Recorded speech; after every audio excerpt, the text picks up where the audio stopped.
guys, welcome back to another episode of What's Poppin'. I do apologise, it's took like 2 weeks to do another episode. Just been a bit busy with stuff, but we're back and going.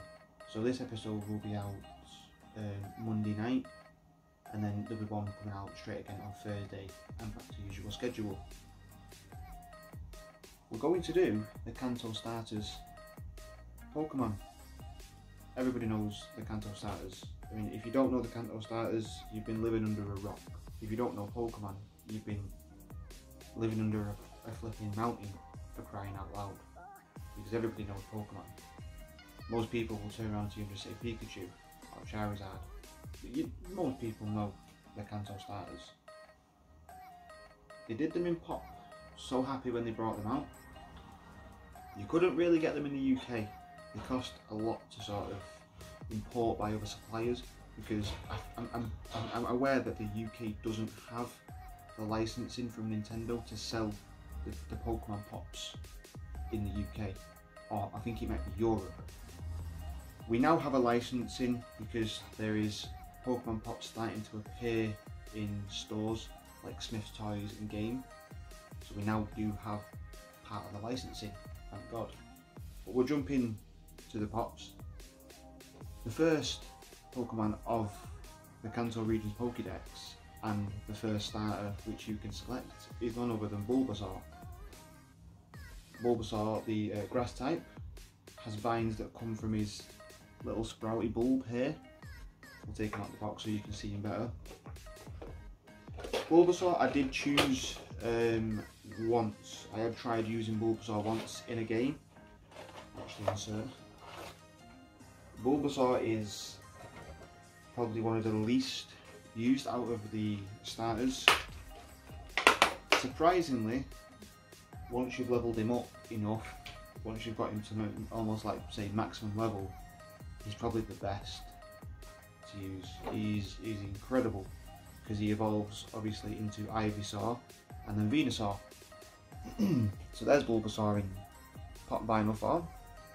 You see his little bulb here, Bulbasaur. Yeah, but Bulbasaur, yeah, not picked by many people, which is quite surprising because Bulbasaur is actually probably the strongest. Now, the reason that he wasn't picked is because he's actually one of the most hardest to use to start the game with.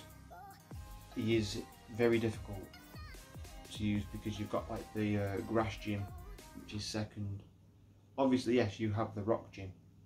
Bulbasaur's great, but then it gets harder and harder and harder. Yeah, Bulbasaur is probably the strongest out of all of them, and even I'll admit that because I love Charizard. But Bulbasaur, when he evolves into Venusaur, is probably the strongest starter. I can admit that.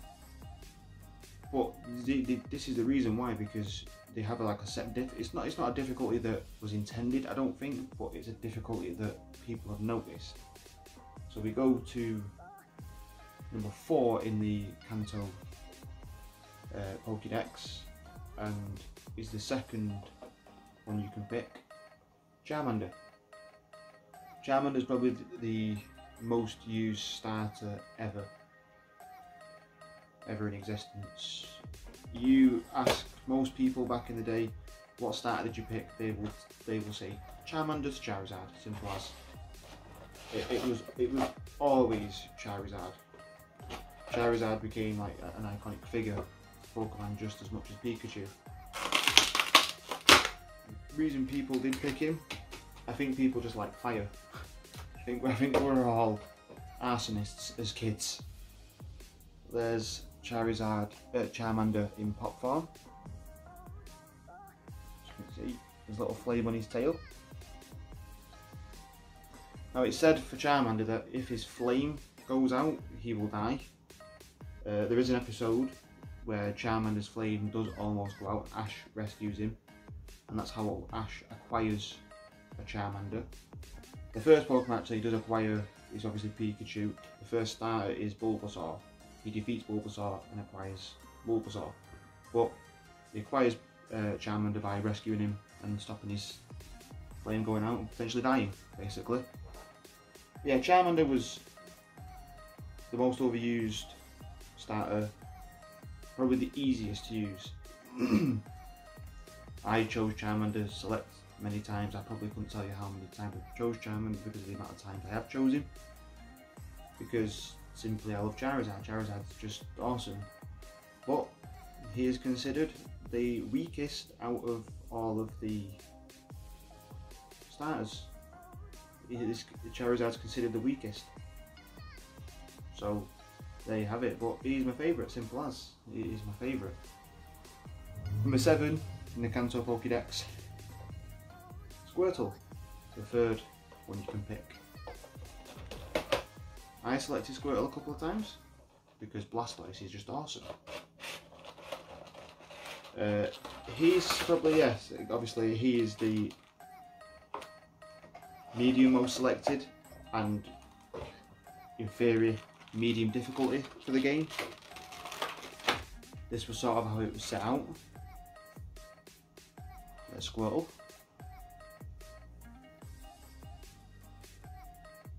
You see, it's like a little tortoise. Yeah, Squirtle was probably like, yeah, medium on everything. I did choose Squirtle a couple of times, yeah, because of Blastoise. Blastoise is beast. Blastoise is, again, the medium powerfulest out of them all.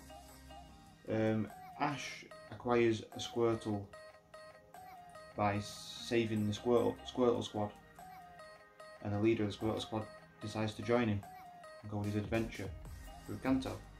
That's how he acquires one. Yeah, they're the Pokemon starters for Pop Vinyls. As you can see, they're amazing. How I acquired these is actually kind of a funny story. So, the Bulbasaur I won in an auction on eBay, quite cheap. I think it was like £9, and his value at the time was like £16. His value now is probably about the same, 16. But yeah, I got him quite cheap. The Charmander and Squirtle is a funny story. So I was searching for them and I wanted to purchase them, and at this point you could buy them off a place called Double Box Toys. Somebody offered me them a little bit cheaper.